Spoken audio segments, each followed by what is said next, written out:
Before any response, I want you to realize something simple, almost invisible, but profoundly psychological and conscious. While you are here, listening to these words, something within you is attentive. It's not your inner voice repeating phrases. It's not the anxiety of what comes next, nor the memory of what happened earlier today. There is a silent point that observes all of this unfolding, and perhaps you have never stopped to consider this fact in a practical, philosophical, and real way. Most people live on autopilot. They wake up, think, react, feel, judge, blame themselves, get distracted, repeat. The mind functions as an incessant flow of thoughts, some useful, others chaotic, many self-critical. And without realizing it, we completely identify with this flow. We think we are what we think. But here, a subtle, almost poetic conflict arises. If you can observe your thoughts, who are you really? This question is not just beautiful or abstract. It is psychological, practical, and profoundly transformative. Because the moment you realize you are observing a thought, something breaks out of autopilot. A crack in consciousness appears, a pause, a space. And it is precisely in this space that Buddhism begins to point to something that cannot be seen but can be experienced. Perhaps you've already felt this without naming it. A moment when the mind slows down. A second between one thought and another. A moment of presence while looking at the sky, listening to music, or simply breathing. In that instant, you still exist, even without actively thinking. Then the philosophical discomfort arises. If thought stopped, but you remained present, who was there? The conflict begins here, because the mind wants quick answers, concepts, definitions. It wants to transform everything into something controllable. But what we are exploring now is not something that can be resolved with logic alone. It is something that is felt, observed, and consciously experienced. And perhaps that is why it is so uncomfortable. We are used to living inside the mind, not observing it. From a psychological point of view, this conflict is central to human suffering. Anxiety, fear, guilt, excessive rumination, all of this intensifies when we blindly believe every thought that arises. But what if thoughts were merely mental events? What if they arose and disappeared on their own, without asking permission? If this is true, then who is the one who perceives their arising and disappearance? This is a question that has spanned centuries of contemplative philosophy, especially in Buddhism. But hold on, we're not talking about belief, religion, or anything far removed from real life. We're talking about a direct, practical, and conscious observation of one's own experience. Something minimalist, aesthetic, almost too simple to be noticed, because the observer makes no noise. He doesn't shout. He simply is. Perhaps you're feeling a slight unease right now. A curiosity mixed with strangeness. That's good. This discomfort is a sign that you're not just consuming information, but beginning to understand yourself. Buddhism doesn't start by offering ready-made answers. It starts by creating questions that destabilize the false certainty that we know who we are. And here's the point that almost no one reveals right at the beginning. Trying to intellectually answer who the observer is usually distances us from the real experience. The mind tries to capture the observer as if it were just another object, another thought, another idea. But every time you try to find it, you realize that there is still something observing this attempt, an infinite game of mirrors. This is the central conflict of the story we are beginning here. A silent, internal, conscious conflict. You are not fighting against the external world, but against a deep and automatic identification with your own mind. And perhaps for the first time, you are beginning to suspect that you are not obliged to live trapped by it. We don't need to resolve this now. In fact, we shouldn't. What matters at this moment is keeping the question alive, feeling the space it opens up. Because as we move forward, you will realize that the observer is not something you create, conquer, or develop. It's already there, before thought, during thought, and after it. And it is precisely from this silent perception that the next part begins to reveal itself. If this question has already stirred something within you, then this video is not just content, it's an invitation. A psychological, practical, and conscious invitation to change the way you relate to your own mind. And real change doesn't happen just by watching in silence. It begins when you engage, when you transform reflection into action. Therefore, I want to ask you something simple, yet powerful. Use the comments as a space for awareness, not to answer right or wrong, but to express presence. Write there what you perceive now. It can be a word, a feeling, a question. Something like, I noticed the silence. I felt uncomfortable. I had never thought about that. When you write attentively, you are not just commenting, you're observing yourself. This channel isn't about consuming videos and moving on automatically. The goal here is different. It's to create a minimalist, aesthetic, and profound space where the mind slows down and consciousness gains a voice. And that only happens when we change together. When you comment with presence, you help transform this space into something alive, not just another video in the algorithm.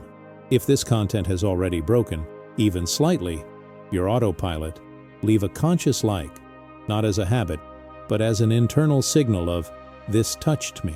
And if you feel that this type of reflection is lacking in the fast-paced world we live in, subscribe. Subscribing isn't just about receiving new videos. It's a silent commitment to self-knowledge, to conscious mental health, to a more lucid way of existing.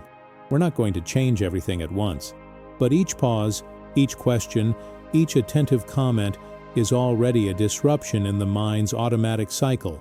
And it is precisely from this disruption that something deeper begins to reveal itself. In the next part, we will look more clearly at this internal conflict and at the mistake that almost everyone makes when trying to understand who is really observing thoughts. Perhaps at some point in your life, you've already noticed this, even if vaguely. Your mind never stops. Thoughts arise when you wake up, continue while you work, appear in the middle of a conversation, invade the silence before sleep. They come in the form of memories, worries, internal dialogues, criticisms, plans, fears, expectations. It's a continuous, almost hypnotic flow. And the most curious thing is that most people spend their entire lives believing that this is too normal to be questioned, that thinking nonstop is simply who I am. But if you observe a little more closely, something different begins to emerge. Thoughts come, thoughts go, and yet something remains, something that isn't lost when a thought ends, something that continues to be present even when the mind changes subject, mood, or narrative. This perception is subtle, but profoundly psychological and conscious. It doesn't arrive as a clear answer, but as a strange feeling of recognition, as if you were remembering something that had always been there. Perhaps you can relate to this right now. Perhaps you're hearing these words while other thoughts arise simultaneously. That makes sense. I don't know if I understand. I've heard something similar before. My mind is racing today. Notice, all these thoughts appear, but you remain here, perceiving them. This is the point where many people feel a slight discomfort because they begin to realize that they don't fully control what they think. And if you don't control it, then who is observing? From the perspective of conscious mental health, this is an important turning point, because much of psychological suffering stems from the automatic identification with everything that passes through the mind. When an anxious thought arises, we believe we are anxious. When a negative thought appears, we believe there is something wrong with us. When the mind judges, we feel judged. Few people stop to realize that thoughts are transient phenomena, not absolute truths. They have content, but they also have duration. They pass. And yet, you don't pass by with them. This recognition isn't intellectual. It doesn't happen because someone explained it well. It happens when you begin to observe your own experience in a more practical, more present, more silent way. It's almost poetic, because the less you try to understand with words, the clearer it becomes. The mind continues to speak, but something within you begins to hear from another place. A more spacious, calmer, more stable place. In Buddhism, this observation is the beginning of a profound investigation into consciousness, not in a distant philosophical sense, but in a direct, experiential, everyday sense.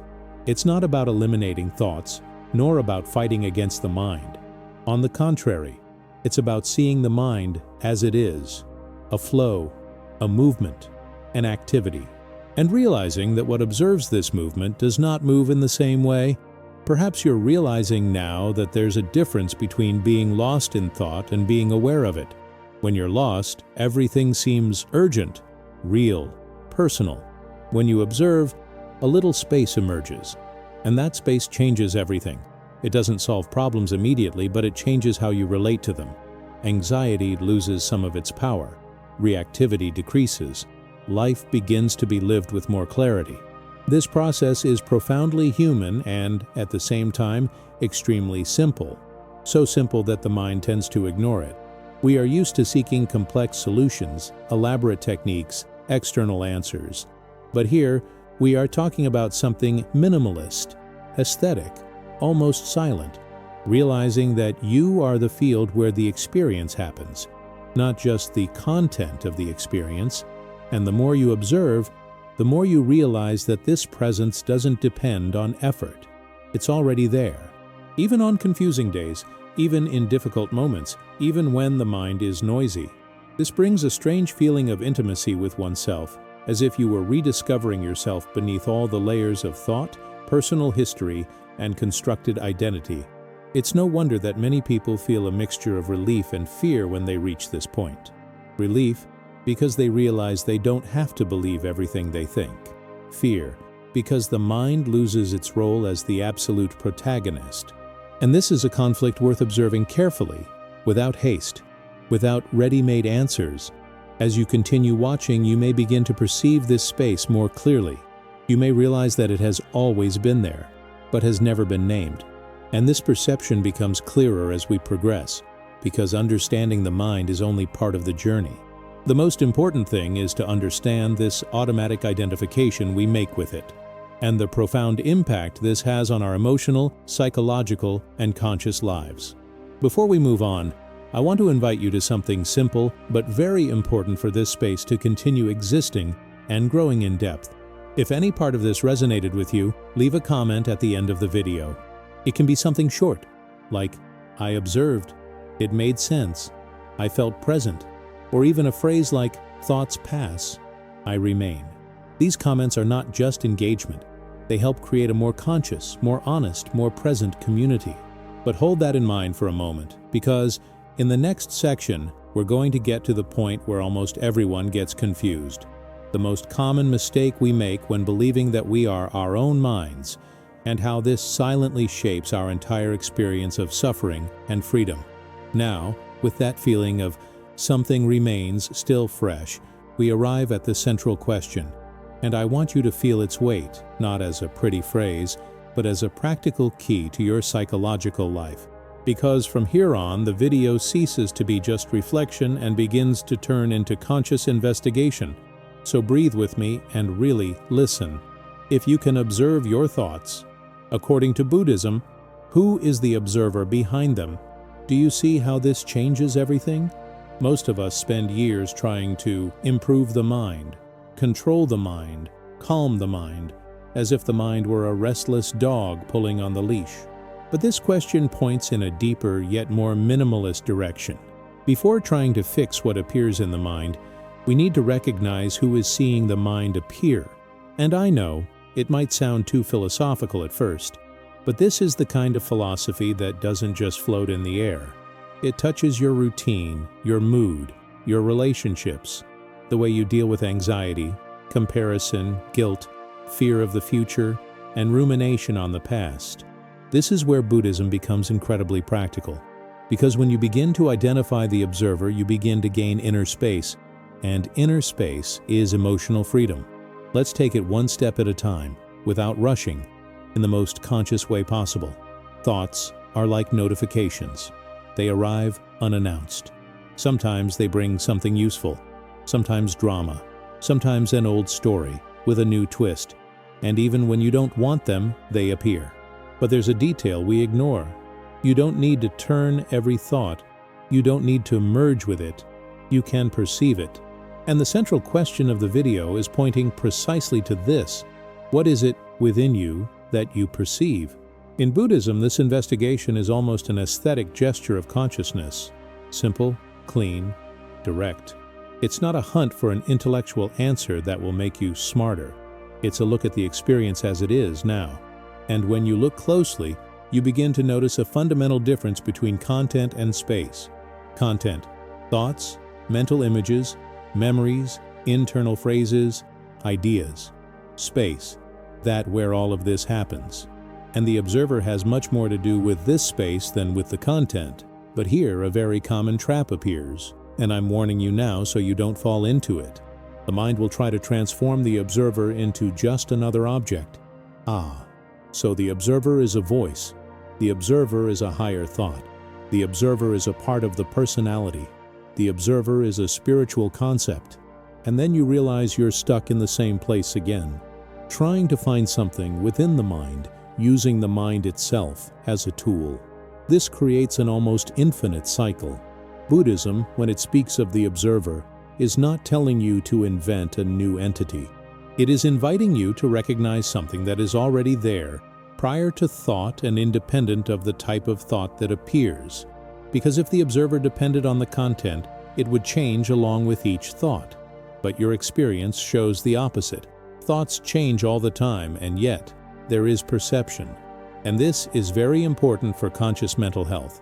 When you begin to recognize this perception as a foundation, you stop treating each thought as a sentence. You begin to see thoughts as transient mental events. And mental events are not you. They are occurrences. They pass like weather. They arise from causes and conditions. Tiredness, stress, emotional triggers, hormones, memories, social media, overstimulation, insecurity, desire for control. The mind is a machine of meanings. It narrates, it interprets, it exaggerates, it dramatizes, it also protects. But it is not the final word on who you are. And here comes a poetic, yet very real part. There are days when the mind is beautiful, light, creative. There are days when the mind is heavy, critical, racing. If you were the mind, your identity would be a walking chaos, changing every hour. But there is something in you that recognizes, today, my mind is like this. Do you see? It's not the thought itself that says this. It's the consciousness perceiving the mental state. When we frame the central question in this way, it ceases to be an abstract mystery and becomes almost a mirror. You begin to notice that there is a difference between having thoughts and being carried away by thoughts, between feeling an emotion and becoming that emotion, between having a fear and becoming that fear. The observer is this dimension that allows presence. And presence, here, is not a pretty term. Presence is the ability to be with the experience without collapsing within it. And why is this so transformative? Because much of human suffering comes not only from what happens, but from the way the mind tells the story of what happens, and from the way we believe that story, as if it were definitive reality. The mind says, you are not enough. The mind says, it will go wrong. The mind says, nobody understands you. The mind says, you should be further along in life. When you are identified with this, you become it. When you are conscious, you observe it. And observing is not denying. Observing is gaining space. It is seeing clearly.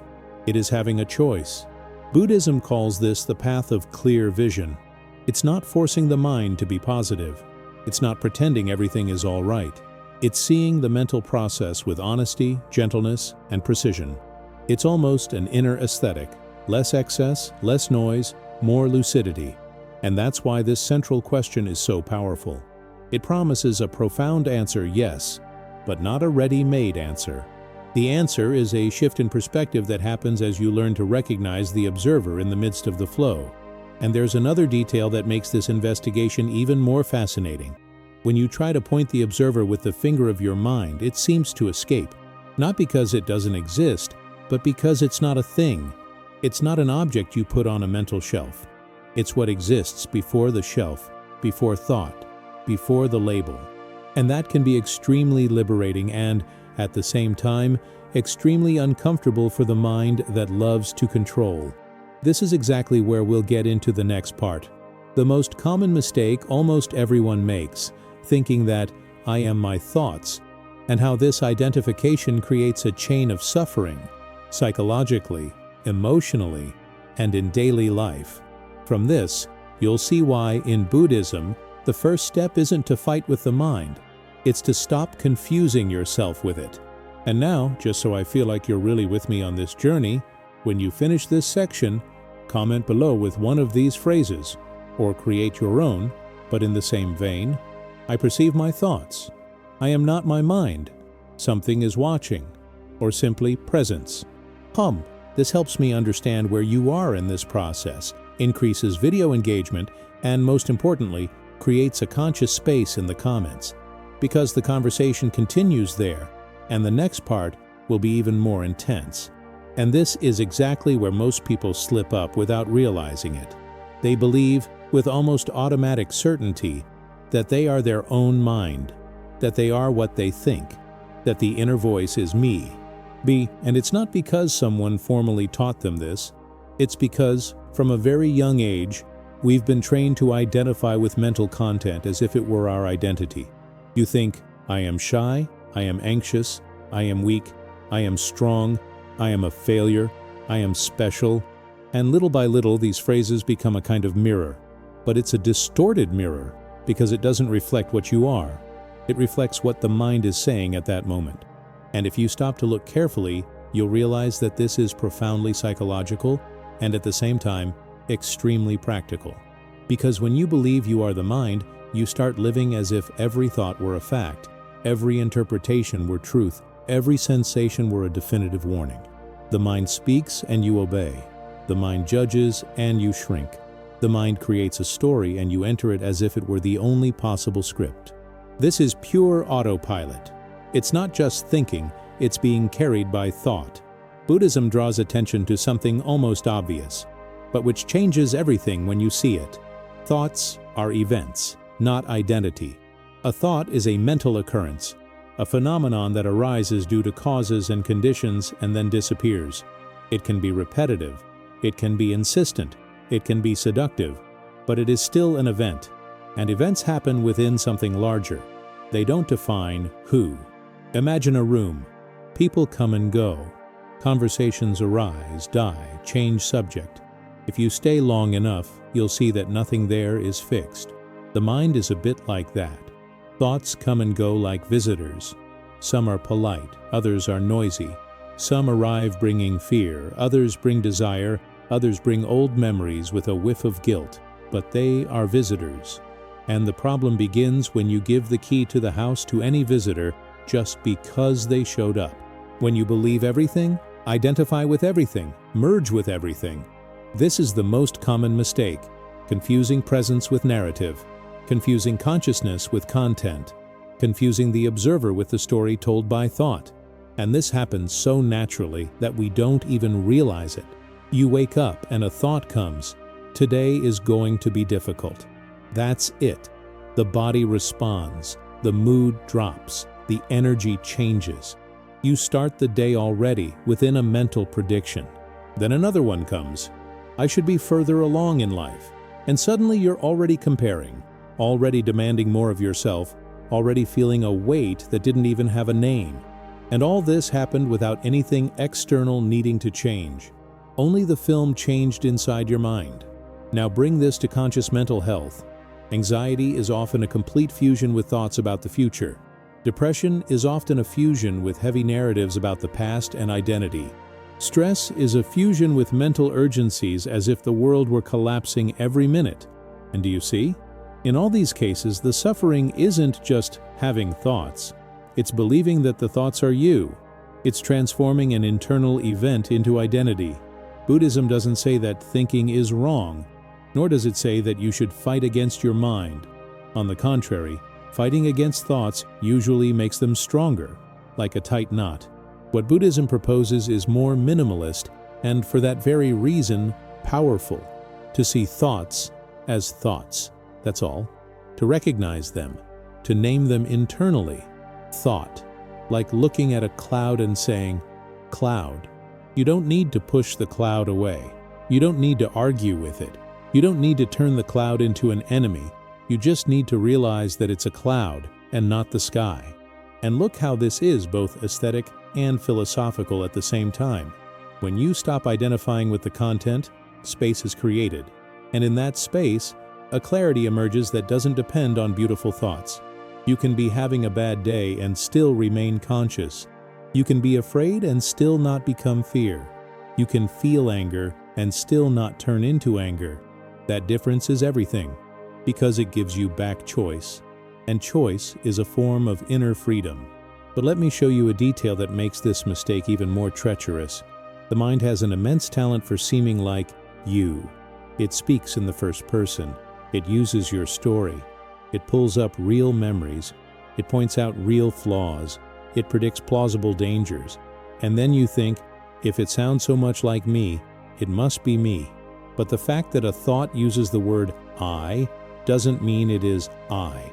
It's just language. It's just narrative. It's just a mental pattern that has learned to present itself as identity. And here's where a very human aspect comes in. Sometimes we identify with something because it gives a sense of control. If I am my thoughts, I can explain everything. Why I suffer, why I fail, why I feel this way. Identity, even when it hurts, gives a sense of grounding. But it's unstable ground, because it changes all the time. Today the mind says one thing, tomorrow it says another. One moment you feel confident, the next you feel inadequate. And if you are all of that, who are you after all? It is at this point that the question, who is observing, ceases to be a curiosity and becomes a necessity. Because if thoughts are events, then there is a dimension within you that can witness these events without being swallowed by them. And this changes your relationship with practically everything, with self-criticism, with perfectionism, with impulses, with attention addictions, with comparisons, with the desire to please. The mind may continue to produce stories, but you begin to perceive them as stories. You begin to see the mechanism behind the plot and pay attention to this. When you start seeing thoughts as events, you don't become cold or distant from life. You become more intimate, but in a conscious way. You feel with more precision.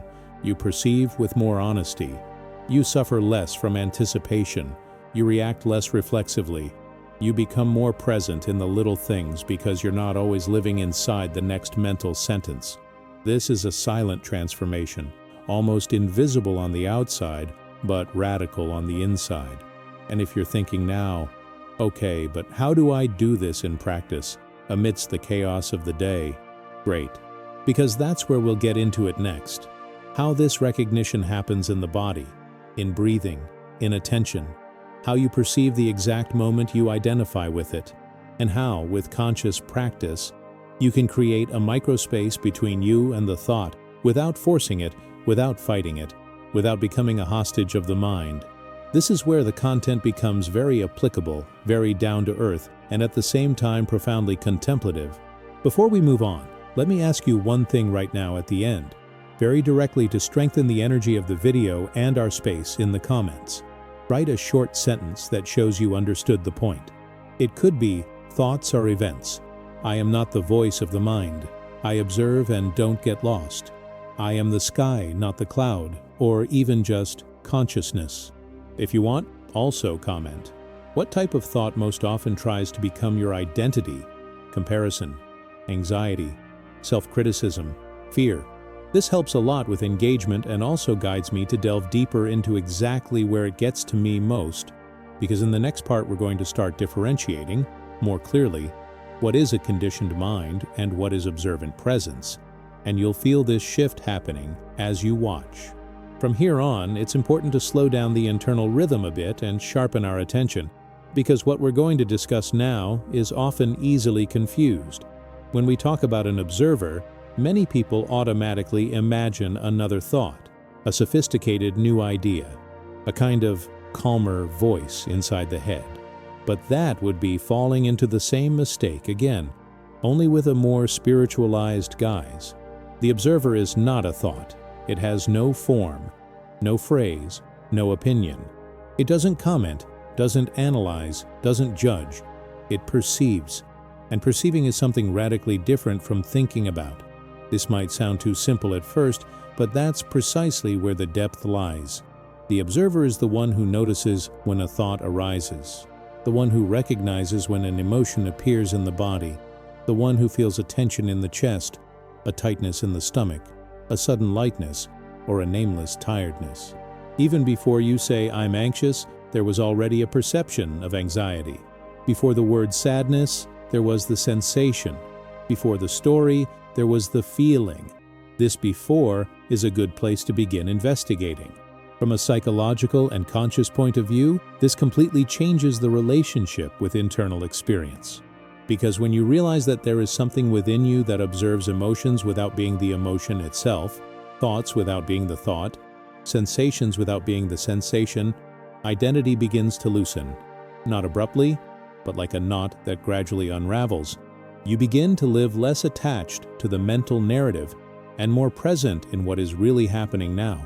Buddhism points to this observer as something extremely intimate and, at the same time, impersonal.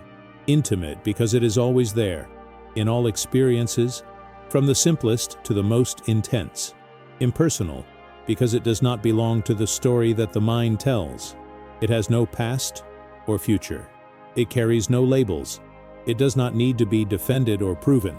It is simply the space where everything appears. And here the metaphor helps a lot because the mind loves images. Thoughts are like clouds, some light, others dense, some fast, others slow, some storm-laden. Emotions are also like that. Physical sensations too. They move, transform, dissolve. Now, look at the sky. The sky doesn't chase after the clouds. The sky isn't bothered when they darken. The sky doesn't need to expel them to continue being sky. It simply allows them to pass. The observer is the sky. When you truly feel this metaphor, you not only understand it, but something begins to relax inside. Because you realize you don't need to fix every thought to be at peace. You don't need to eliminate difficult emotions to be mindful. You don't need to live in an artificially calm state to access presence. Consciousness doesn't depend on content. It's the background where everything happens. And that is profoundly liberating for mental health because it removes the burden of emotional perfection. Do you see how practical this is? Instead of fighting anxiety, you begin to observe it. Instead of merging with self-criticism, you notice its tone. Instead of immediately believing the critical voice, you acknowledge that it has appeared and that already creates space. It's not a magic solution, but it's a change in internal posture. You move from the position of hostage to the position of witness. And witnessing is not being passive, it's being lucid. This point often generates a common confusion. So the observer is something separate from me. And the answer is delicate. It's not separate, but it's also not something you can point to as an object. It's not a part of the personality. It's not an internal character. It's not a higher self with better opinions. It is the very capacity to perceive. It is the fact that consciousness is happening now. Any attempt to describe it completely becomes just another thought about it. That's why Buddhism insists so much on direct experience. It's not about believing in the concept of an observer. It's about recognizing it in practice, in small moments. When you notice a thought arising on its own, when you notice an emotion changing in intensity, when you feel your body breathing without you having to command it, all of this is being perceived. And what you perceive doesn't need to make an effort to perceive it. It's already active, and this has its own aesthetic, almost minimalist. The more you recognize the observer, the less you need to add to the experience. Fewer stories, fewer justifications, less mental overload.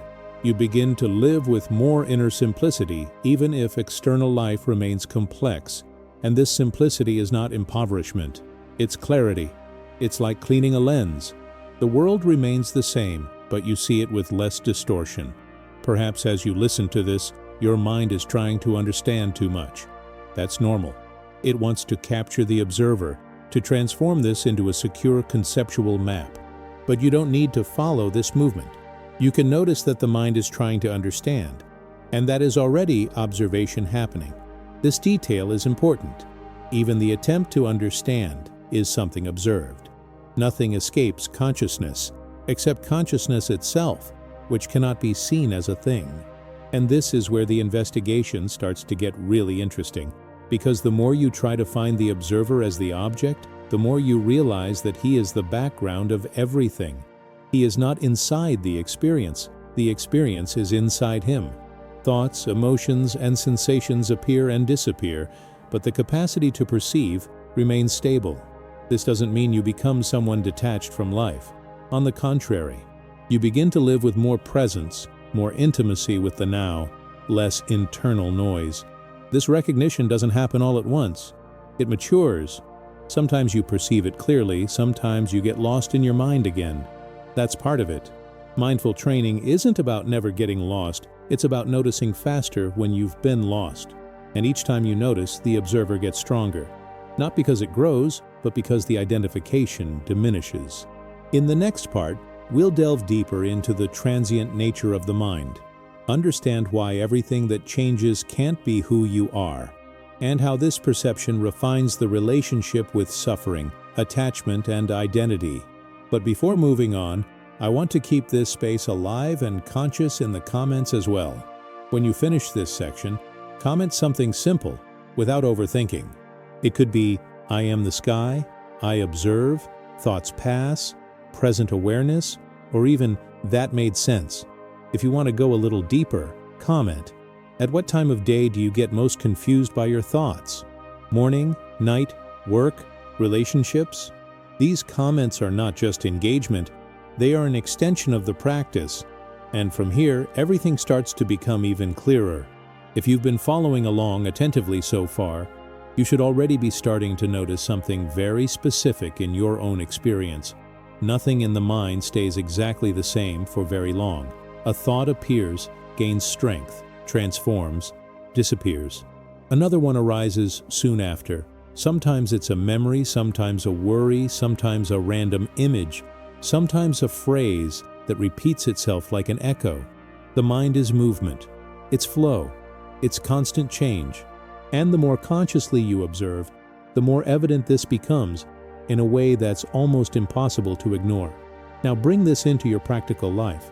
Have you ever noticed how a thought that seemed enormous yesterday no longer has the same weight today? Or how something that didn't even exist in your mind suddenly becomes the center of your attention? This happens all the time. Thoughts arise due to causes and conditions, external stimuli, internal emotions, memories, tiredness, expectations, fears. They don't ask permission to appear, much less warn when they're leaving. They simply appear and disappear. This is a crucial point in Buddhism and conscious mental health. That which arises and disappears cannot be your essence. Everything that changes cannot be who you truly are. Because, if you were a thought, you would cease to exist every time it ended. If you were an emotion, you would completely change your identity with each emotional variation. But this doesn't happen. Something within you remains present while all of this changes. This realization is not merely philosophical. It is profoundly psychological. It gradually dismantles the invisible structure of automatic suffering, because much of emotional pain stems from the attempt to cling to what is unstable or to reject what inevitably changes. The mind wants to fix an identity, a certainty, a definitive answer, but the very nature of the mind is impermanent, and fighting against this is like trying to hold water in your hands. Buddhism calls this characteristic impermanence, not as a pessimistic idea, but as an honest description of inner reality. Thoughts come and go. Emotions arise and transform. Sensations appear and dissolve. Even mental states that seem solid, like chronic anxiety, deep sadness, or euphoria, change when observed with time and presence. Nothing remains the same. Nothing is frozen. Everything is in flux. And here's something very interesting that happens when you start to observe this more clearly. The mind loses some of its hypnotic power, because you begin to perceive patterns. You notice that certain thoughts always arise at certain times of the day, that certain narratives appear when you are tired, that certain fears arise when you compare yourself, that some ideas are repeated because they have been reinforced over time, not because they are absolute truths. This observation creates distance, and distance creates choice. Do you see how practical this is? Instead of asking, "Why am I like this?" you start asking, "What is emerging now?" This shift in questioning is enormous. It takes the focus away from a fixed identity and places it on the process, You stop defining yourself by the content of your mind and begin to relate to the movement of your mind. That is psychological maturity. That is awareness applied to real life. And the more you observe impermanence, the clearer and almost inevitable point becomes. If everything you can observe changes, then what you observe does not change in the same way. The observer remains while the contents alternate. Thoughts come and go, but the capacity to perceive them continues. Emotions arise and disappear, but the presence that feels those emotions remains. Bodily sensations transform, but there is something constant recognizing these transformations. This realization doesn't happen as a dramatic click for everyone. Sometimes it comes as a feeling of quiet relief. Sometimes it comes as a sense of strangeness. Sometimes it comes as a profound questioning. If I am not what changes, then who am I? And this questioning doesn't need to be answered now. It needs to be felt, because Buddhism doesn't chase quick answers. It invites patient observation of the experience. When you begin to accept the impermanence of the mind, something starts to relax inside. You stop demanding that the mind always be clear, always positive, always in control. You understand that the mind is like the weather. It changes naturally, and you don't need to identify with every weather change to continue existing. This acceptance is not resignation, it's lucidity. It's stopping fighting what is inevitable and starting to align yourself with what is real. And there's a very important detail here. Understanding impermanence doesn't make you indifferent to life. On the contrary, it makes you more present. Because when you understand that states pass, you begin to value the now more deeply. You suffer less from anticipation and cling less to what is already going away. This creates a simpler, lighter inner aesthetic, less burdened by mental excess. Gradually, you begin to realize that many thoughts that seemed urgent were merely fleeting, that many stories that seemed definitive were only temporary states. And this realization changes the way you relate to yourself. You treat yourself with more kindness. You observe yourself with more curiosity and less judgment. You understand that the mind is not the enemy, but neither is it identity. Next, this will open the door to something even more refined. Understanding how this impermanence manifests itself in daily life, how the mind creates the illusion of continuity, and how attachment to thoughts generates suffering. It is precisely from here that the investigation begins to become even deeper and more practical at the same time. Before moving on, let's also give this space some breathing room in the comments. If something here resonated with you, comment at the end of the video with a simple word or phrase. Everything passes. I observe. Impermanence. Thoughts come and go. Or even, this calmed me down. If you want to go a little further, comment. What type of thought do you most often notice arising and disappearing throughout the day? Anxiety, planning, self-criticism, comparison? This greatly helps with engagement and keeps this conscious conversation alive, because the next part will delve even deeper into this perception in a very practical way. At this point in the journey, it's essential to make something very clear, because this confusion underpins much of human psychological suffering. Consciousness is not thought. They are not the same thing. They don't function in the same way, and they don't occupy the same level of experience. Thinking is a process. Consciousness is the space where that process takes place. It seems subtle, but this distinction absolutely changes everything in how you relate to the mind, to anxiety, and to emotional suffering. Let's bring this down to something very concrete. Thinking is an activity. Just like breathing, digesting, blinking, or listening, the mind produces thoughts in the same way the stomach produces gastric juices, sometimes usefully, sometimes excessively. Thoughts arise, link together, repeat, and interrupt each other. They have rhythm, speed, and intensity.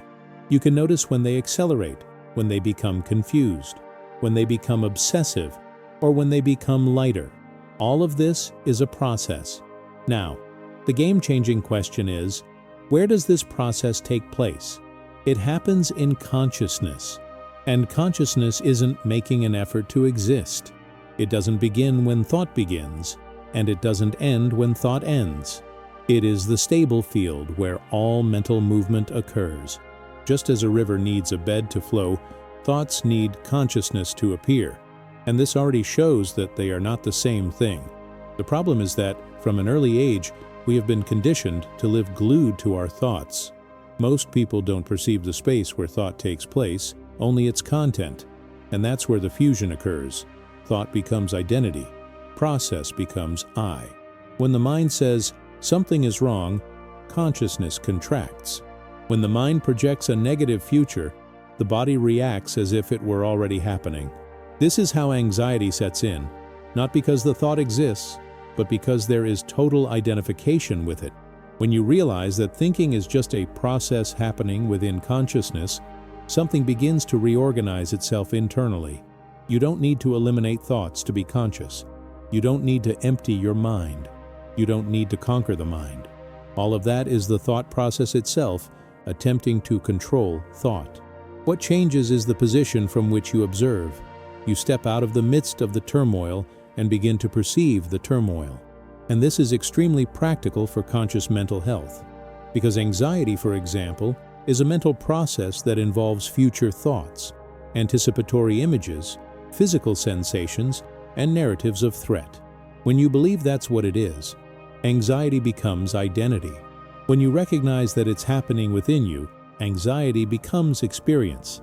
And experience can be observed. Identity imprisons. Observation liberates. Do you see how this isn't denying suffering? It's not pretending everything is all right. It's recognizing that suffering is happening within a larger space that isn't affected in the same way. Consciousness perceives anxiety but doesn't panic upon perceiving it. Consciousness notices sadness but doesn't define itself as sad. Consciousness embraces the experience without being reduced to it. This completely changes the relationship with difficult emotions. Another important point: the mind loves to confuse awareness with focus. It thinks that being aware means thinking intensely about something, but it's not. Awareness precedes focus.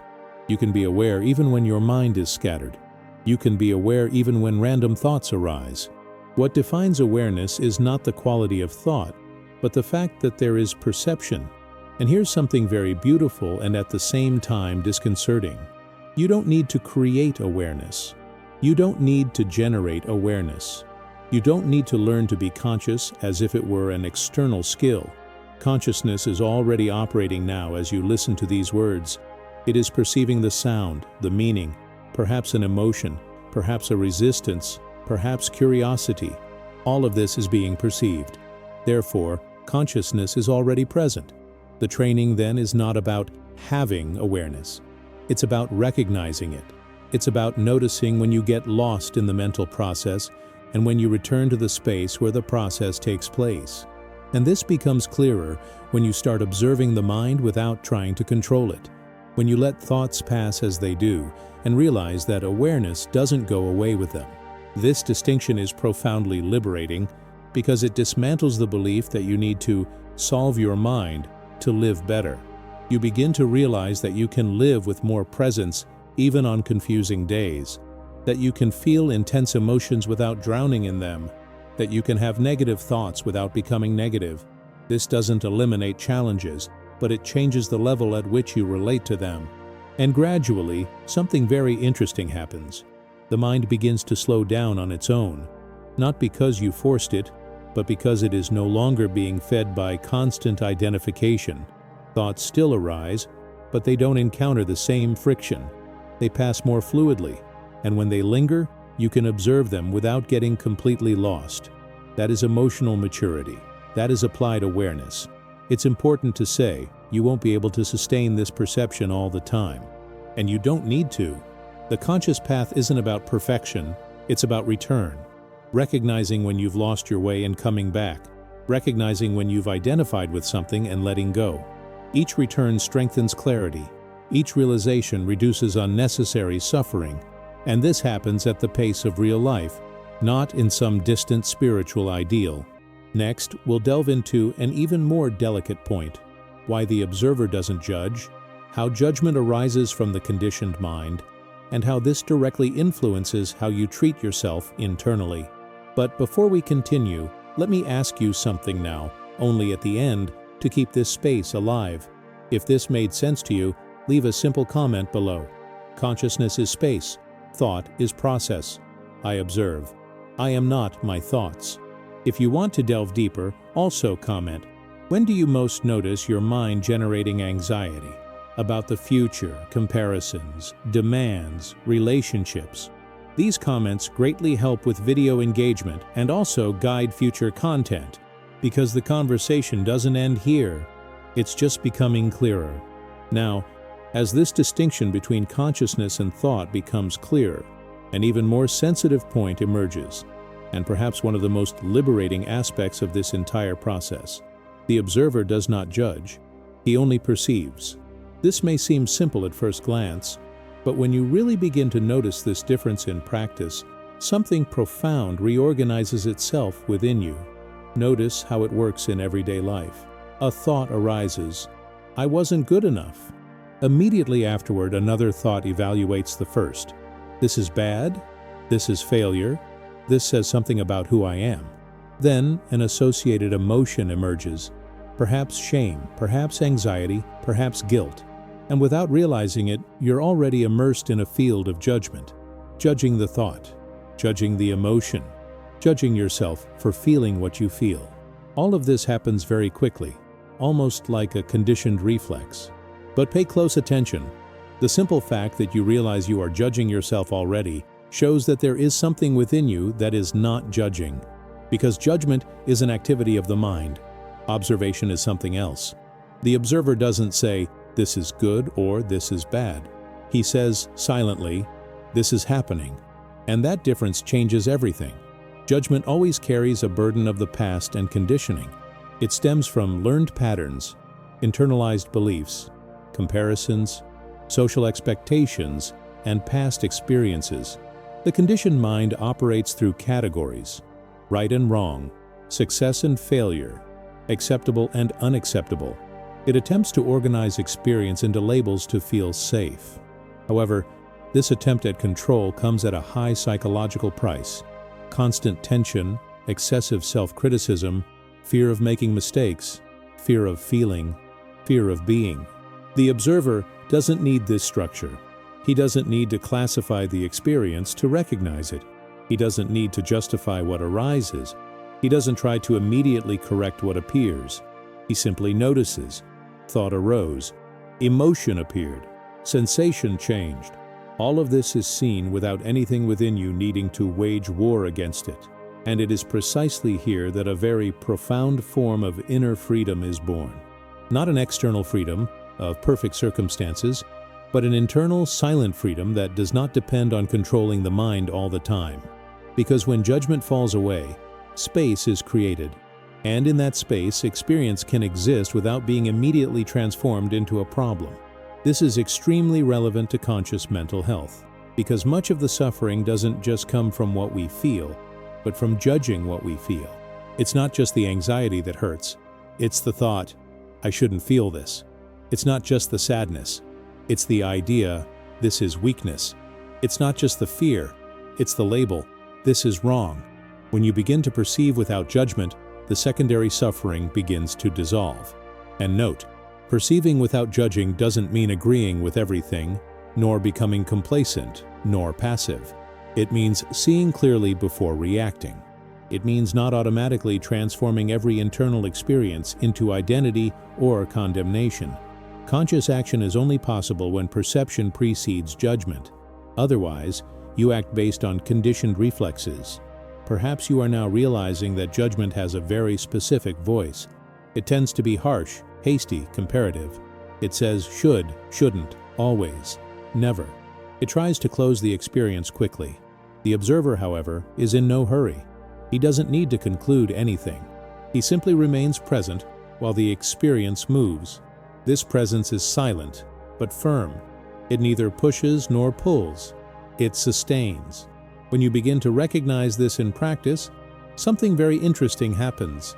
You start to treat yourself differently, not because you read something nice, but because you directly realized that there is a space within you that doesn't attack you, that doesn't diminish you, that doesn't define you by fleeting states. And this recognition changes the tone of your relationship with yourself. This creates a softer, more honest, more human inner aesthetic. You still feel difficult emotions, but you don't have to punish yourself for feeling them. You still have confusing thoughts, but you don't have to get lost in them. You still experience real challenges, but with less internal noise. This is inner freedom being born, not as a distant concept, but as a concrete experience. And as this perception matures, you begin to notice that judgment is just another content of the mind. It also arises and disappears. It can also be observed. You can perceive judgment happening without becoming judgment. And that's an important turning point. When even judgment becomes an object of observation, it loses much of its power. This process isn't instantaneous. It's trained, cultivated, and deepened through daily presence. Every time you notice a thought, without judging yourself for having it, you strengthen your awareness. Every time you feel an emotion without transforming it into an identity, you expand your inner space. And this space begins to reflect in your relationships, your choices, and how you react to the world. In the next part, we'll delve into this relationship between observation and suffering, how identification creates pain, and how a simple change of perspective begins to dissolve old patterns of reactivity. But before moving on, I want to keep this discussion alive in the comments as well. When you finish this segment, comment something simple, without elaborating too much.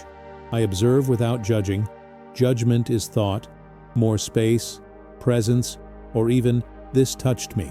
Or, if you want to go a little deeper, comment, what type of judgment appears most strongly in you? Self-criticism, comparison, guilt, fear of making mistakes. These comments greatly help with engagement and also deepen this conscious practice, because the investigation doesn't just happen here in the video. It continues within you and in the exchange we create together. As you begin to recognize this space where the mind operates, a point that often goes unnoticed in daily life becomes increasingly evident. Suffering doesn't just arise from thoughts, but from identifying with them. Thinking in itself is not the problem. The problem begins the moment we believe everything we think, as if each thought were a faithful description of reality and, even worse, a definition of who we are. Observe how this works in practice. A thought arises. Something is going to go wrong. If this thought passes like a cloud, it doesn't generate much impact. But when you identify with it, the body reacts, breathing changes, focus narrows, the entire future seems threatening. The suffering didn't come from the isolated thought. It came from the fusion with the thought, from the automatic belief that it is true, urgent, and personal. This mechanism is profoundly psychological and extremely human. The mind has been trained to interpret, predict, and protect. It creates stories to make sense of the world. The problem is that these stories, when believed without conscious questioning, become internal prisons.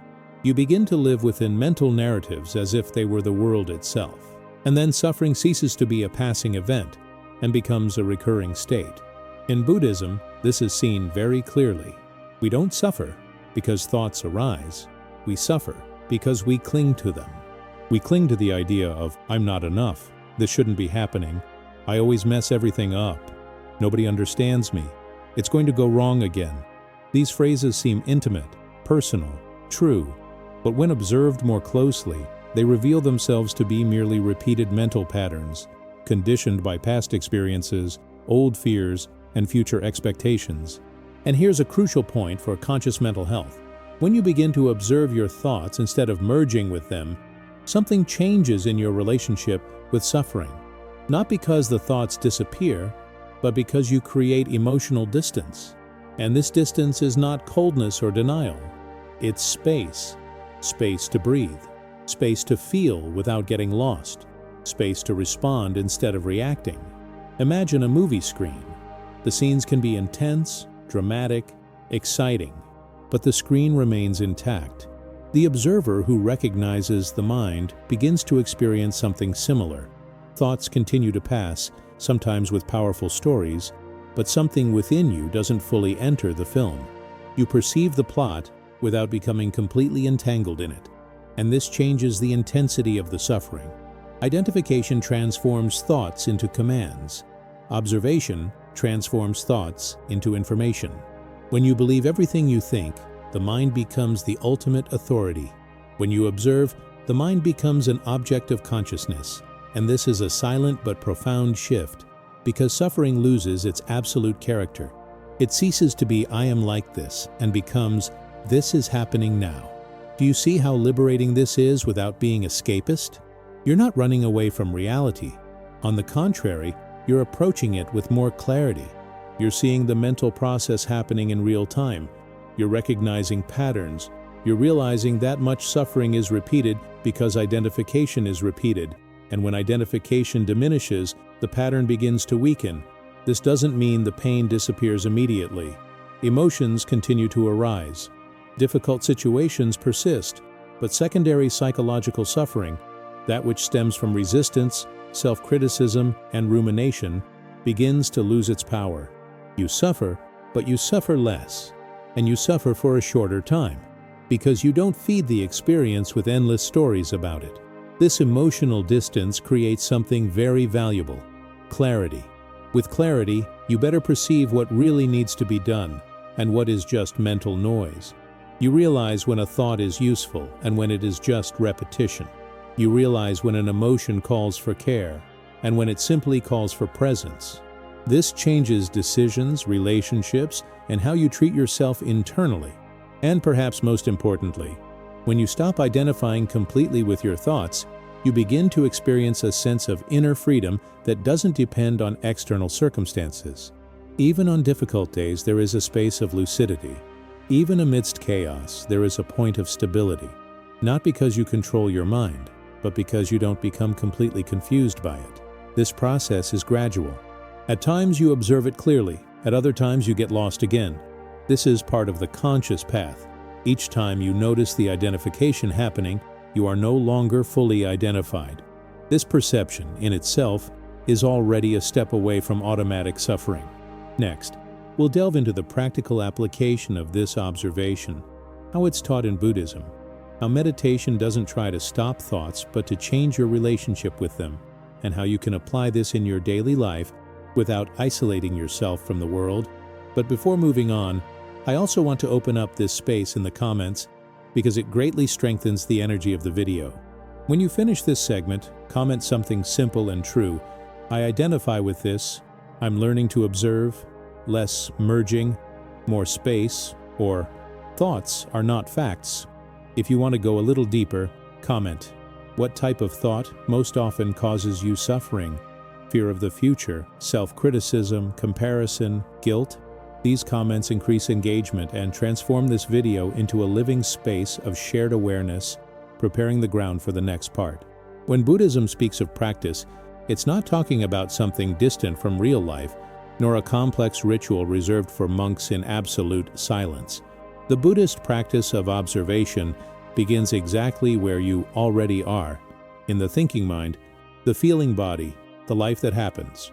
And perhaps the most important point to understand, because it breaks a very common myth, is this: meditating is not about stopping thoughts. Meditating is about learning not to get lost in them. This confusion is one of the main reasons why so many people give up right at the beginning. They sit down, close their eyes, thoughts keep arising, and then they conclude, "This isn't for me. My mind is too restless. I'm doing it wrong." But from a Buddhist point of view, none of that is wrong. Thoughts arising during meditation doesn't mean failure. It means the mind is doing exactly what it has always done. The difference isn't in the arising of thoughts, it's in the relationship you establish with them. The practice of observation is a conscious training of attention. Training in both the psychological and practical sense of the word. Just as a muscle strengthens with repetition, the ability to observe deepens when you return, again and again, to the perception of what is happening now. Not to control, but to recognize. Not to force change, but to see clearly. In meditation, you choose a simple anchor point, often the breath, sometimes bodily sensations, sometimes the flow of the mind itself. And then you observe. Thoughts arise, emotions appear, sensations change. At some point, without realizing it, you get lost in a mental story. When you realize it, you return. This return is the heart of the practice. It's not a detail. It's the training itself. Every time you realize, I got lost in thought and return to observation, something very important is happening. You've moved away from identification and into awareness, even if only for a few seconds, even if you get lost again later. This movement of noticing and returning creates an ever greater intimacy with the observer. You begin to recognize the exact moment when the mind pulls you back, and little by little, this pull loses strength. This is extremely relevant to conscious mental health because most suffering doesn't happen in the first thought, but in the automatic sequence that follows. One thought generates another, which generates another, which generates an entire narrative. Meditation interrupts this chain not by force, but by clarity. You see the first thought arise and you don't need to follow it to the end of the story. And do you realize how deeply applicable this is to everyday life? It's not limited to the moment you sit down to meditate. You start noticing this same mechanism in the middle of the day. A thought arises at work. An emotion appears in a conversation. A judgment arises on social media. And instead of fully engaging with it, something within you recognizes, this is a thought. This is an emotion. This is happening now. This simple awareness already creates space. Buddhism doesn't propose an empty mind, but a mind seen with clarity. A mind observed rather than blindly followed. Therefore, the practice isn't about eliminating negative thoughts and keeping only positive ones. That would just be another form of mind control. The practice is about seeing all thoughts as transient events, without transforming any of them into a fixed identity. Over time, something very interesting begins to happen. You start to get lost less, or you realize more quickly when you've gotten lost. And this changes the experience of suffering. Anxiety may still arise, but it doesn't find the same fertile ground to grow. Self-criticism appears, but it doesn't completely dominate. Sadness comes, but it doesn't become an endless narrative about who you are. You feel, but you don't drown. You think, but you don't disappear within your thoughts. This training also reveals something very subtle. The observer doesn't need effort to exist. The effort lies only in remembering to observe. The awareness is already there. The practice serves to clear the habit of identification, not to create something new. It's more about unlearning than learning, more about letting go than conquering. And perhaps that is the most beautiful and at the same time most challenging thing. The more you observe, the more you realize that there is nothing special to achieve. There is no perfect state waiting in the future. There is only this moment, being perceived. And this, when seen clearly, is already enough to reduce much of the unnecessary suffering we carry. Gradually, meditation ceases to be merely sitting time and begins to permeate life. You observe the thought before responding impulsively. You observe the emotion before reacting. You observe the body before ignoring it. This observation creates a more conscious life, more aesthetically pleasing internally, less burdened by psychological noise, not because the problems have disappeared, but because you are no longer completely identified with them. In the next part, we're going to do something even more direct. A simple, almost immediate experiment, so you can see in practice how thoughts arise on their own, and how the observer is already present, even before you try to understand anything. But before we continue, I want to open up this space for exchange, because it greatly strengthens the process. When you finish this section, comment something simple, without overthinking. Returning is practice. I observe, not getting lost. Thoughts pass. Or more awareness. If you want to delve deeper, also comment. What makes you get lost in your thoughts today? Anxiety, excessive planning, self-criticism, comparison? These comments increase engagement, create a conscious field in the comments, and help guide the next steps in this investigation that is only beginning to deepen. Now I want to invite you to step away from intellectual understanding for a moment and engage in a direct experience. Nothing complex, nothing mystical, nothing distant from your reality. A simple, practical, conscious thought experiment that you can do right now while watching this video. Because what truly transforms is not accumulating ideas about the mind. but seeing the mind working in real time. So for a moment, leave everything as it is. Don't try to relax too much. Don't try to concentrate too hard. Don't try to meditate properly. Just stay here, present, listening, and now do something very simple. Observe your next thought. Don't choose what it will be. Don't provoke it. Just observe. Did you notice? He appeared on his own, didn't he? Perhaps it was a word, perhaps an image, perhaps an internal comment about what I'm saying now, perhaps even a thought saying, nothing has happened yet. But at some point, something appeared. And that's the central point of the experiment. You didn't need to fabricate the thought.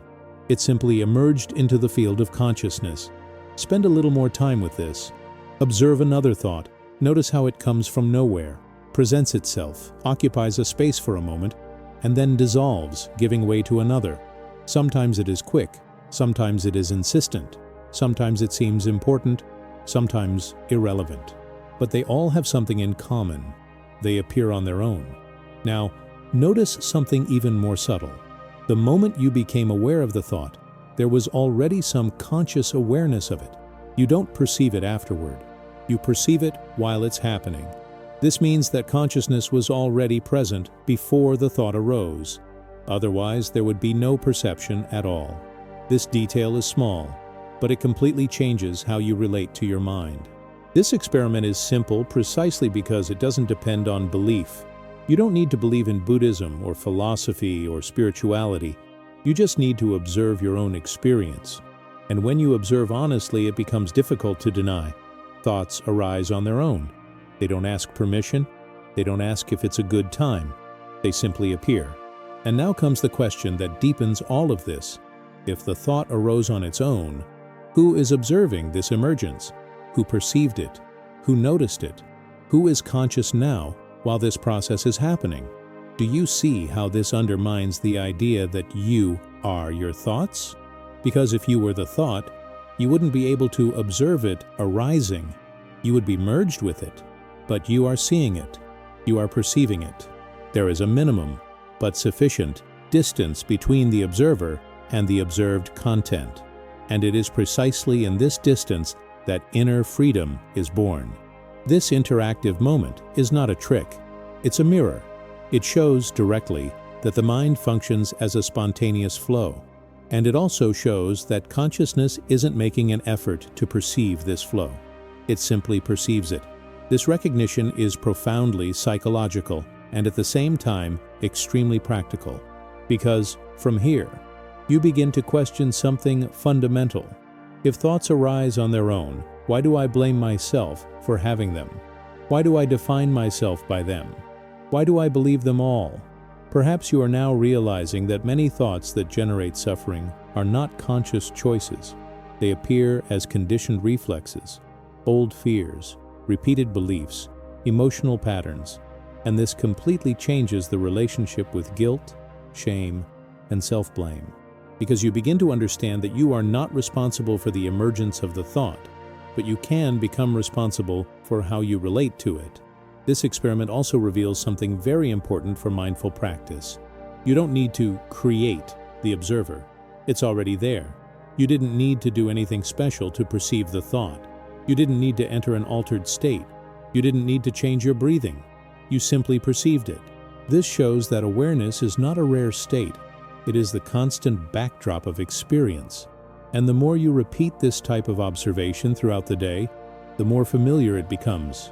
You begin to notice thoughts arising in the middle of a conversation, in the middle of work, in the middle of an emotion. And instead of immediately losing them, something within you recognizes, this is a thought arising. This recognition doesn't block life. It opens up space within it. Perhaps while you are conducting this experiment, your mind is trying to overanalyze, trying to understand what this means, where this leads, what the right answer is. Observe this as well. Even this attempt to understand is a thought arising spontaneously. And you can perceive this. Nothing escapes observation except the observer himself, who cannot be seen as an object, only recognized as a presence. This moment marks an important transition in the video. Up until now, we've talked a lot about concepts, distinctions, and explanations. Here you've begun to directly experience what's being pointed out. And when experience kicks in, theory starts to lose its excessive weight. You don't have to believe me. You just have to keep observing. And it is from this direct observation that something even deeper begins to reveal itself. If thoughts arise on their own and disappear on their own, what happens when there is no thought for a brief moment? What remains? What is present in that silence between one thought and another? That is exactly what we will explore next. Before we continue, I want to ask you something simple, just now at the end, to strengthen this conscious space and also the engagement with the video. Go to the comments and write something short, almost like a record of your experience. The thought arose on its own. I observed. There was silence. I perceived the space. Or simply, awareness. If you want to go a little deeper, comment. What kind of thought appeared now? Anxiety, curiosity, doubt, judgment. This helps a lot to keep this conversation alive and prepares the ground for the next part, where the experience will become even more subtle and revealing. After this simple experiment, something starts to become impossible to ignore. You saw thoughts arise on their own. You saw them disappear. Perhaps you even noticed small intervals between one thought and another.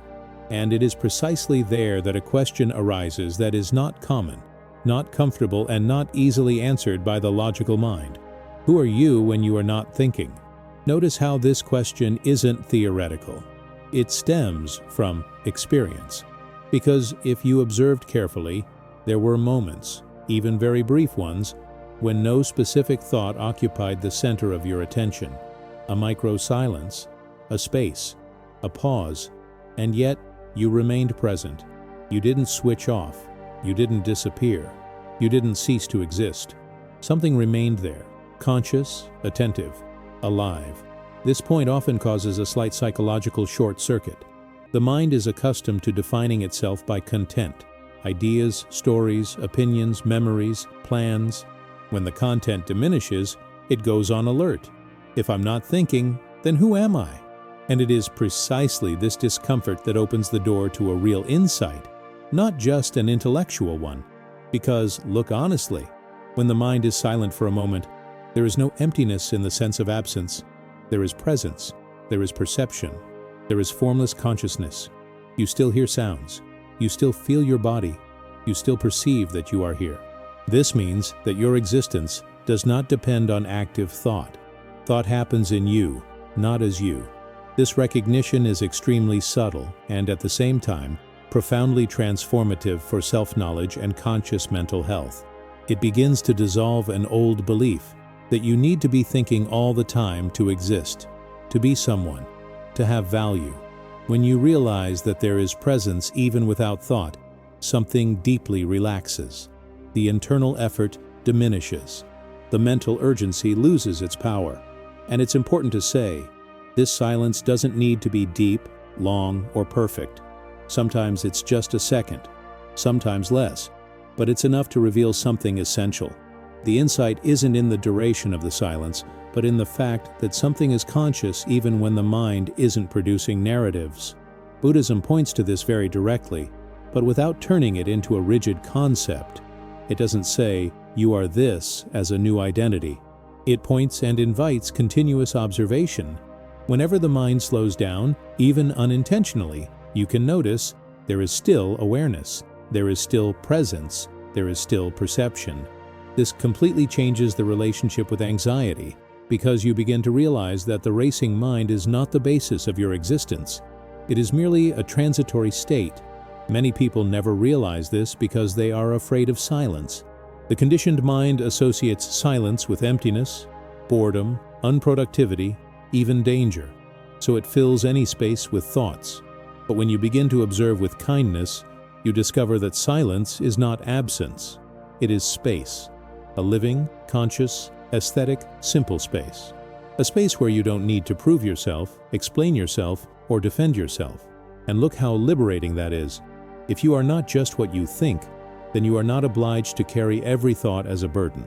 You can let them pass. You can allow the mind to function without turning everything into identity. You begin to recognize yourself as something broader, more stable. more silent than the internal narrative suggests. Perhaps, as you listen to this, your mind is trying to understand too much, trying to transform this perception into a definition. Observe this as well.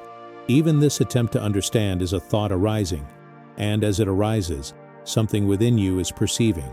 This something doesn't need to be named now. It only needs to be recognized. This recognition doesn't distance you from life. On the contrary, it brings you closer. You begin to live with less internal noise, more clarity, more real presence. Experiences become clearer. Emotions flow more freely. Suffering loses that feeling of "this is me." It becomes "this is happening." And this change in internal language reflects a profound shift in perspective. And do you see how this doesn't depend on any belief? You don't need to believe in a higher self, nor accept any specific spiritual idea. You just need to observe your own experience honestly. Whenever the mind is silent, something remains. That's an experiential fact. And experienced facts have a very different power than memorized ideas. From here, the investigation becomes even more delicate and profound. Because if there is something that remains when thoughts cease, then the question stops being just, "Who am I?" and begins to transform into, "How do I relate to what remains?" And that is exactly what will lead us to the next stage, where we will connect this silent perception with emotional freedom, reactivity, and the way you live in the world. Before moving on, I want to open up this space in the comments in a simple way, without pressure, just as a conscious record. When you finish this section, comment something short. There was silence. Something remained. Presence. I was still here. Or even, this made me curious. If you want to go a little deeper, also comment. Had you noticed this space between thoughts before, or was this new to you? These comments greatly help with engagement and keep this conversation alive, because the next step will delve into exactly what happens when you begin to recognize this space in the midst of real life. As this perception of the space between thoughts becomes clearer, something naturally begins to expand into another, even more sensitive territory, the realm of emotions. Because if thoughts can be observed, so can emotions. And this recognition is one of the most transformative points for conscious mental health, precisely because emotions tend to seem more intense, more personal, and more difficult to deal with than thoughts. Notice how, from an early age, we learn to define ourselves by what we feel. I am sad, I am anxious, I am explosive, I am overly sensitive. Language already reveals this identification. Emotion ceases to be an experience and becomes identity. But when you begin to observe with the same clarity with which you observed your thoughts, something very important is revealed. You feel sadness, but you are not sadness. You feel fear, but you are not fear. You feel joy, but you are not simply joy. Emotions are movements. They are responses of the entire organism, body, mind, and nervous system, to internal and external stimuli. They have a beginning, a peak, and a dissolution. Even the most intense emotions change in form, intensity, and duration. The problem is not in feeling. The problem begins when you become confused by what is happening to you. And observe how this connects directly to psychological suffering. When sadness arises and you believe, "This is me," the burden multiplies. When anxiety appears and you think, "This will never end," the body enters a state of continuous alert. When anger arises and you define yourself by it, clarity is lost. The emotion becomes a fixed label, and the label becomes an internal prison. But when you bring the observer into the emotional field, something changes in quality. You continue to feel, perhaps even more intensely, but without the same internal collapse. Because there is awareness perceiving the emotion as it happens, you begin to notice physical sensations, variations, impulses, without needing to transform all of that into a story about who you are. This is profoundly liberating. It's not a freedom from feeling, it's a freedom in feeling. The freedom to allow emotion to exist without fighting against it and without drowning in it. The freedom to acknowledge, sadness is here now, instead of, "I am sad." This small shift in internal language completely changes the experience. In Buddhism, this observation of emotions is central, not to suppress them, not to spiritualize suffering, but to see clearly how they arise, are sustained, and dissolve when they are not fueled by identification. Emotions don't need to be pushed out or gripped tightly. They need to be seen with presence. And here's a very important point for conscious mental health. Observing an emotion doesn't invalidate it. It doesn't mean saying, "You shouldn't feel that." On the contrary, true observation includes acceptance. You recognize the emotion as part of the human experience without turning it into a personal flaw. This drastically reduces secondary suffering, the suffering that comes from judgment, guilt, and resistance. Perhaps you've already experienced this without realizing it. A moment when you were sad, but aware of the sadness. A moment when fear was present, but you were able to breathe with it. In these moments, the emotion doesn't disappear immediately, but it ceases to completely dominate. There is space, there is choice, there is a sense of stability beneath the emotional turmoil. This is the observer's role in emotional freedom, to create enough space for emotion to move without becoming identity. And the more you practice this, the more you trust your own ability to feel without losing yourself. This generates a very deep inner security. You begin to realize that you don't need to avoid difficult emotions at all costs, because there is something within you capable of navigating them with clarity. And look how this changes your relationship with anxiety, depression, and everyday suffering. Anxiety may arise, but you don't immediately panic because you're anxious. Sadness may appear, but you don't conclude that something is wrong with you. Anger may emerge, but you don't need to act impulsively on it. You feel, observe, and choose with more awareness. This process is neither quick nor linear. Sometimes you observe, sometimes you get lost. Sometimes the emotion is so strong that identification happens before perception. And that's okay. Mindful training isn't about never identifying, it's about noticing when it happens. Each perception is already a step away from automatic suffering. And the more you recognize that emotions are observable, the closer you get to a form of inner freedom that doesn't depend on always being okay. You can be having a difficult day and still be aware. You can be emotionally sensitive and still be present. You can be going through something challenging without completely losing your inner footing. That's emotional maturity. That's awareness applied to real life. Next, we're going to delve into something even more subtle, realizing that the observer doesn't need to be found as an object because they're already operating before any search. But before moving on, I want to open up this space for exchange because it greatly strengthens the collective experience of the video. When you finish this section, comment something simple, almost like an internal note. I feel, but I observe. I am not the emotion. More emotional space, presence in feeling, or this relieved me. If you want to go a little deeper, comment. Which emotion do you most often confuse with who you are? Sadness, anxiety, anger, guilt? These comments increase engagement. Create a conscious field in the comments and help take this investigation to an even deeper level in the next step. As all of this is observed more honestly, a paradox emerges that often confuses many people at the beginning of their conscious journey. The observer does not need to be found. And this phrase, although simple, dismantles an entire search that the mind insists on undertaking. Because the mind wants to look for the observer as if it were a special object, something hidden, a rare state, an internal entity that needs to be reached, named, or captured. But Buddhism points to exactly the opposite. The observer is not an object of experience. He is that in which all experience takes place. Notice how the mind works when it hears this. It immediately tries to imagine something, a different sensation, an internal image, a solid presence, a true self hidden behind the thoughts. But all of this is already thoughts trying to transform the observer into just another mental content. And this is where the paradox begins to reveal itself very clearly. Everything you can observe cannot be the observer, because the observer is precisely what observes.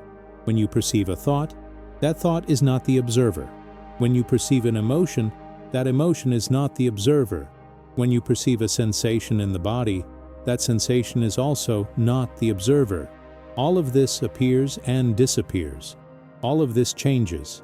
All of this can be noticed. Therefore, the observer is not on the same level as these experiences. He doesn't come and go. He doesn't appear and disappear. He is already present before any attempt to find him.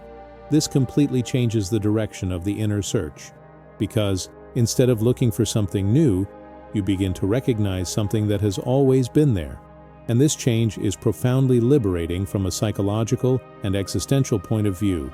You stop chasing after special states and begin to perceive the simple presence that already accompanies every moment of your life, including now, as you listen to these words. This is a delicate point because the conditioned mind likes goals. It likes visible progress. It wants to arrive somewhere. But when it comes to the observer, there is no arrival. There is only recognition, and recognition requires no effort, only clarity. Excessive effort, in fact, usually hinders progress because it is the thought itself trying to grasp what cannot be grasped. Perhaps you've already experienced this without realizing it. A moment when you stopped searching for answers, stopped analyzing, stopped trying to understand, and yet you were conscious, present, alive, attentive. This moment didn't happen because you encountered the observer. It happened because you stopped ignoring it. It was always there. Buddhism describes this as something almost too obvious to be noticed. The observer doesn't need to be created, developed, or improved. It's not a high state you reach after much effort. It's the basis of experience. It's what allows any effort to be perceived. It's the silent backdrop that never left the scene.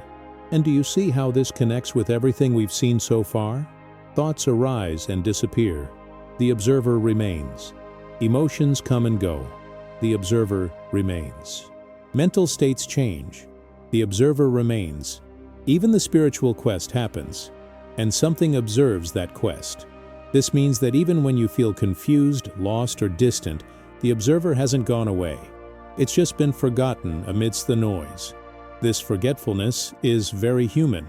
The mind has been trained to focus on content, on problems, on narratives. It hasn't been trained to recognize the space where all of this happens. Therefore, when you begin to realize that the observer is not something that appears, but something that has always been present, a strange feeling of familiarity arises, as if you were remembering something obvious but profoundly neglected. And this has a huge impact on conscious mental health, because you realize that you don't need to wait for your mind to be perfect to be at peace. You don't need to wait for anxiety to disappear to be present. You don't need to solve everything to feel stable.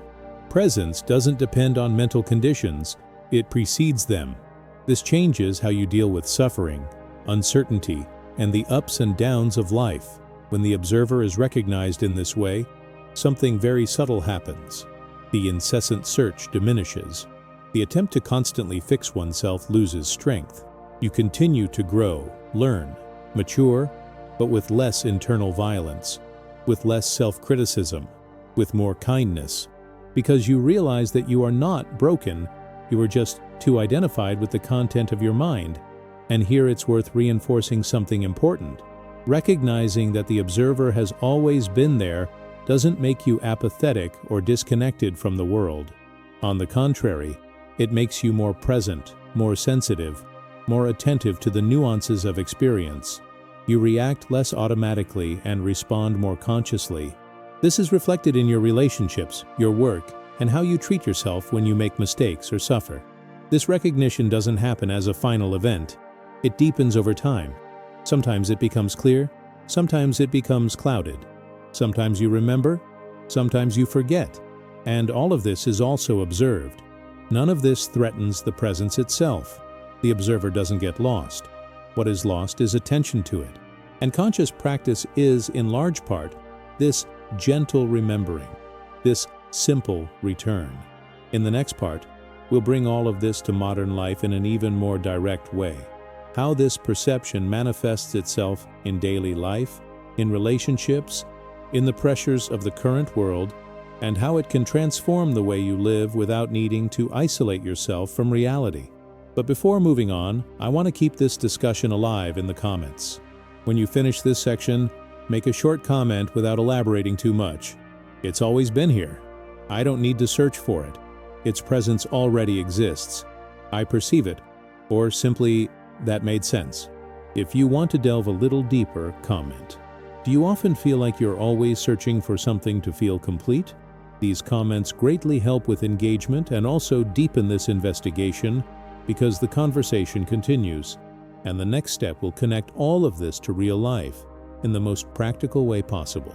When this perception begins to move from the realm of reflection into real life, something very concrete happens. It begins to manifest itself in everyday life, in small situations that previously went unnoticed but consumed mental and emotional energy. It is here that understanding ceases to be merely philosophical and becomes profoundly practical. Because recognizing the observer doesn't immediately change the external world, but it radically changes how you live within it. In modern life, the mind is constantly stimulated. Notifications, comparisons, deadlines, demands, information overload, unrealistic expectations. All of this creates fertile ground for anxiety, reactivity, and internal confusion. When you live identified with every thought, the world seems heavier, more threatening, more urgent than it really is. But when the observer begins to be recognized amidst this chaos, an almost silent effect emerges. Less anxiety. Not because the problems have disappeared, but because the mind no longer completely dominates the experience. Anxious thoughts may still arise, but you notice them sooner. You notice your body reacting, your breathing changing, your mind projecting scenarios. And at that moment, something within you is already conscious. This prevents anxiety from turning into an avalanche. It becomes a passing wave, not a permanent state. This same movement generates less reactivity. Reactivity is when the mind responds before consciousness. Someone says something, you react. Something goes wrong, you explode internally. Frustration arises, you shut down. Everything happens quickly, automatically. But when the observer is present, a small interval emerges, a microsecond of space. And in that space, you have a choice. The choice not to react impulsively, the choice to breathe, the choice not to immediately identify with the emotion. This interval changes relationships, decisions, and even how you deal with yourself. You begin to realize that many reactions weren't inevitable. They were conditioned. And when awareness enters, conditioning loses its power. You remain human. You continue to feel. You continue to make mistakes, but with more clarity and less internal violence. Another direct effect is greater clarity. Mental clarity doesn't mean the absence of thoughts, but the ability to discern. You begin to differentiate what is urgent from what is noise, what is intuition from what is fear, what is real need from what is comparison. This happens because awareness broadens the field of vision. You are no longer looking at the world only through the narrow lens of the racing mind. This clarity is also reflected in how you make decisions. Instead of acting solely to alleviate immediate discomfort, you consider the consequences. Instead of acting only on emotional impulse, you see options. This doesn't slow down life, it makes life more conscious. And applied awareness generates choices that are more aligned with what truly matters to you. And perhaps the most subtle, yet most transformative benefit is greater presence. Presence not as a beautiful concept, but as a real experience. Being present while conversing with someone without being trapped in parallel thoughts. Being present while walking, eating, working, breathing. Being present with oneself, even in difficult moments. This presence restores a quality of life that doesn't depend on major external changes. When the observer is active, you begin to perceive life happening now, not just as a succession of problems to be solved. This brings a simpler, cleaner, less cluttered inner aesthetic. You don't need to transform every moment into something extraordinary. The ordinary begins to gain depth. Silence ceases to be uncomfortable. The present moment ceases to be merely a means to an end. And all of this happens without you having to step away from modern life. You don't need to give up responsibilities, social media, or work. The training is internal. It's how you relate to what arises in your mind while experiencing all of this. Awareness doesn't ask for isolation. It asks for attention. It infiltrates the details. In traffic, at work, in a message that triggers an emotional response, in a repetitive thought before bed. This is the point where many people begin to feel something new, a sense of inner autonomy, not in the sense of absolute control, but in the sense of not being a prisoner of the mind. You realize that you can get through difficult days with more stability, that you can handle pressure without completely losing yourself, that you can feel intense emotions without becoming those emotions. This changes your relationship with stress, with time, and even with your own body. And do you see how this is directly linked to conscious mental health? It's not about eliminating symptoms quickly, but about creating a more stable, broader, more resilient inner foundation, a foundation that allows you to feel without collapsing, to think without getting lost, to act without reacting automatically. This foundation is the recognized observer in the midst of ordinary life. This process isn't linear. Some days are clearer, others more confusing. Some moments are deeply present, others completely automatic. And all of that is part of it. The difference is that now you're starting to notice when you're on autopilot, and that awareness in itself is presence returning. Next, we'll delve deeper into how this recognition integrates in an even more refined way into daily life, showing that the observer is not separate from the action, but present in every gesture, choice, and relationship. But before moving on, I want to open up this space for exchange in a simple way, only at the end, to strengthen this conversation and the engagement of the video. When you finish this section, leave a short comment that represents what you're most seeking right now. Less anxiety, more clarity, more presence, less reactivity, or awareness in daily life. If you want to go a little further, also comment. In which area of your life do you feel this awareness would make the biggest difference today? Work, relationships, emotions, decisions? These comments are very helpful in keeping this space alive and conscious, because the next step will delve even deeper into how to live this in practice, moment by moment. If you are not your thoughts, who is listening to these words now? Dwell on this question for a few moments, not as someone trying to answer it mentally, but as someone who feels its effect echoing within. Because the instant this phrase arises, something within you already perceives a subtle difference between the thought that appears and the one that perceives the thought arising. And this almost imperceptible difference is the exact point where consciousness begins to reveal itself. It's not a concept. It's not a belief. It's not a beautiful spiritual idea. It's a direct, silent, intimate experience. While you listen to these words, thoughts continue to pass, memories arise, images form, judgments appear. But something remains stable, observing all of this effortlessly. Perhaps you realize now that the mind likes to comment, to interpret, to try to understand what is happening. It wants to transform this experience into something that can be controlled, defined, explained. But the more you try to grasp this silence, the more it seems to slip away, because the observer cannot be transformed into an object. He cannot be thought. He can only be recognized. And this recognition doesn't happen in the noise. It happens precisely in the small spaces between one thought and another, in the intervals, in the natural pauses that have always been there, but that you have never been invited to notice. Notice how, even when the mind is agitated, there is something within you that knows it is agitated. Even when anxiety arises, there is something that perceives the anxiety. Even when fear appears, there is something that observes the fear. This already reveals something profound about the nature of consciousness. You are not the content of the mind, you are the field where that content appears. And this field is not in conflict. It doesn't fight. It doesn't chase. It doesn't try to change anything. It simply witnesses. That is why, when you touch this point of observation, even for a few seconds, a strange sensation of inner space arises, as if something relaxes inside for no apparent reason. At this moment, there is nothing that needs to be done. There is no technique, no effort, no goal to achieve. The simple act of realizing that you are conscious is already enough. And the more you try to do something with it, the further you move away from the direct experience. The mind will say that this is too simple, that there should be something deeper, more complex, more challenging. But that is precisely the trap. Consciousness is simple, but it is not superficial. It is silent, but it is not empty. It is present before any thought about who you are, before any personal history, before any identity built over time.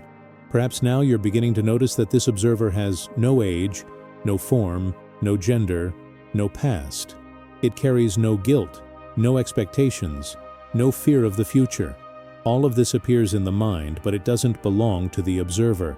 And when you begin to perceive this, something very subtle happens. The mind loses some of the power it always had over you. Not because the thoughts disappear, but because you stop being confused by them. They continue to arise, but they are no longer absolute. They no longer define who you are. Just stay a few moments, simply feeling this, without trying to hold on, without trying to delve deeper, without trying to repeat. Just realizing that consciousness exists here, now. Listening, feeling, perceiving. This is the same space of consciousness that was present when you were a child, that has been present in every moment of your life, including the most difficult ones. It has never been affected by experiences. It has simply been there, witnessing everything. And perhaps by realizing this, you will begin to understand that freedom lies not in controlling the mind, but in recognizing that which is beyond it. There's nothing mystical about it. It's extremely practical. The more you recognize the observer, the less you react automatically to thoughts. The less you get lost in repetitive mental narratives. The less you identify with old emotional patterns. This doesn't mean the challenges disappear, but the relationship with them changes. An internal space emerges between stimulus and reaction. And in that space there is choice, clarity, presence. It is here that self-awareness ceases to be a concept and becomes a real experience. Perhaps you are now noticing small moments of natural silence. Not a forced silence, but the kind that simply appears when you stop following every thought that arises. This silence doesn't need to be maintained. It comes and goes. And that's okay. The important thing is not to remain in it, but to recognize it when it arises. Because every time you recognize the silence, you recognize yourself beyond the mind. And this recognition, little by little, begins to transform the way you live, feel, and react to the world. Stay here for a few more seconds, just observing, noticing your breath happening on its own, noticing the sounds around you, noticing the thoughts arising and passing, and above all, noticing that there is something within you that doesn't move, doesn't stir, doesn't get lost. This something doesn't need a name. It doesn't need a definition. It just needs to be noticed. If this resonated with you at any point, write words like, I observed, I realized, there is something beyond the mind, or simply presence in the comments. Like the video if this space of silence was important to you, and share it with someone who might need a reminder that they are not their thoughts,